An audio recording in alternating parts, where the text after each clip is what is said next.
त्यांनाही दिलासा देण्यात येईल। प्रवीण दरेकर. या ठिकाणी बच्चू भाऊ झालं तुमचं ना सभापती महोदय। या ठिकाणी सभापती महोदय माझं प्रश्नात नाव आहे सभापती महोदय, माझं नाव आहे माझं दुसरं नाव आहे सभापती महोदय। सभापती महोदय असं जोर जबरदस्ती करून प्रश्न तर आम्ही बसतो। सभापती त्यांना बसवा खाली। सभापती महोदय बरोबर नाहीये सभापती महोदय ही अशी पद्धत अशी ठीक एकच सभापती महोदय जे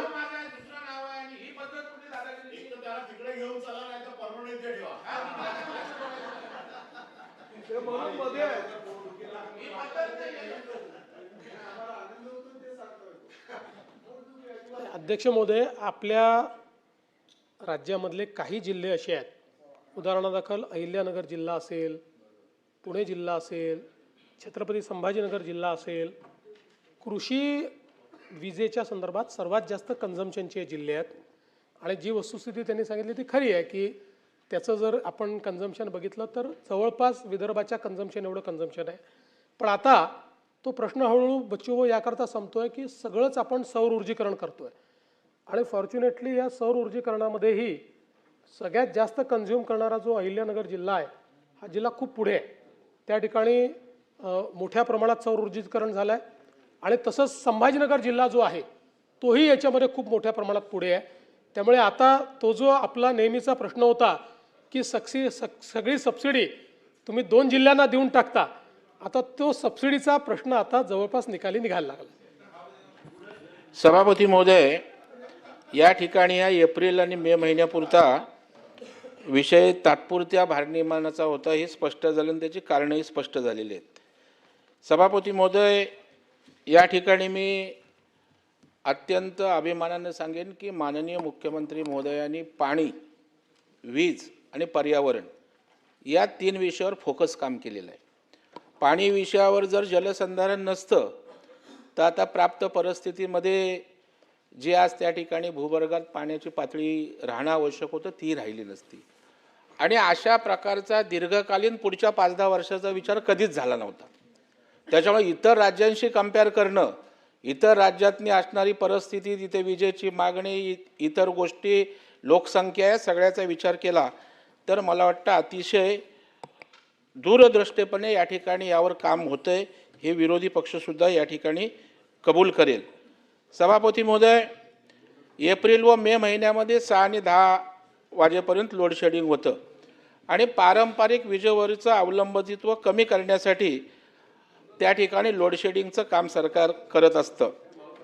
सभापती महोदय, लोड शेडिंग टाळण्यासाठी मुख्यमंत्री सौर कृषी वाहिनी योजना असेल, सौर कृषी पंप असेल, रूफटॉप सोलर प्रोत्साहन योजना असेल, बॅटरी स्टोरेज असेल, यावर त्या ठिकाणी भर दिला जातोय आणि माननीय मुख्यमंत्री महोदयांनी 2035-36 पर्यंत राज्याच्या सुमारे 65% विजेची गरज रिन्युएबल ऊर्जेतून पूर्ण करण्याचं धोरण सभापती महोदय जाहीर केलं आहे।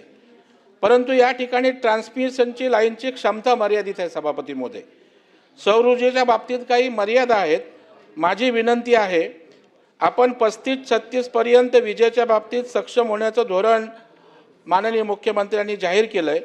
त्यात निश्चित महाराष्ट्र यशस्वी होईल याचा सर्व जनतेला विश्वास आहे।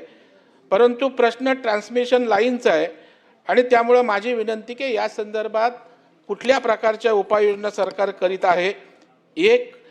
आणि दुसरं सभापती महोदय, आज शहरामध्ये मगाशी उल्लेख केला शहरात लागते, विभागात किती लागते, तर आज ज्या हाऊसिंग सोसायट्याज असतात त्याच्यावर सुद्धा सौर ऊर्जे संदर्भामध्ये त्या ठिकाणी भूमिका आहे आणि नव्या इमारती होत असतील किंवा पुनर्विकसित होत असतील तर आपलं प्लॅन अप्रूव्हल देताना किंवा मान्यता देताना त्यामध्ये सौर ऊर्जेच्या संदर्भात कंपल्शन आहे, तथापि त्याची अंमलबजावणी होत नाही। तर आज मुंबईतच 40-50 हजार हाऊसिंग सोसायटी आहेत, वर जर सौर ऊर्जेचं पॅनल लागलं तर एक मोठा आधार त्या ठिकाणी विजेच्या बाबतीत त्या ठिकाणी होणार आहे। तर तशा प्रकारची एक उपाययोजना कडक अंमलबजावणीची होईल का, हा दुसरा प्रश्न सभापती महोदय। आणि तिसरा सभापती महोदय, सौर ऊर्जेच्या संदर्भात आज अनेक कंपन्या पुढे येत आहेत। उदाहरणार्थ आपणही त्या ठिकाणी जगताप आपली सौर ऊर्जेची कंपनी त्या ठिकाणी आहे, पण साहेब त्या ठिकाणी जेव्हा कर्ज मागायला या सौर ऊर्जेच्या कंपन्या येतात. त्यामध्ये काही इंटरेस्ट सबवेन्शन असेल, सवलती असतील किंवा थकामी संदर्भात अशा प्रकारचा बॅकअप असेल मला माहीत नाही. तर तो देण्याचा प्रयत्न केला तर आपलं जे स्वप्न आहे सौर ऊर्जेच्या बाबतीत परिपूर्ण महाराष्ट्र त्या ठिकाणी करणं आणि त्या ठिकाणी मोठ्या प्रमाणावर वीज उपलब्ध करणं, त्याला मोठा हातभार त्या ठिकाणी लागेल. अशा प्रकारचे 3 स्पेसिफिक प्रश्न आपल्या माध्यमातून आदरणीय मुख्यमंत्री महोदयांना आहेत. सन्माननीय प्रवीण दरेकरांनी खूप महत्त्वाचा मुद्दा या ठिकाणी मांडलेला आहे.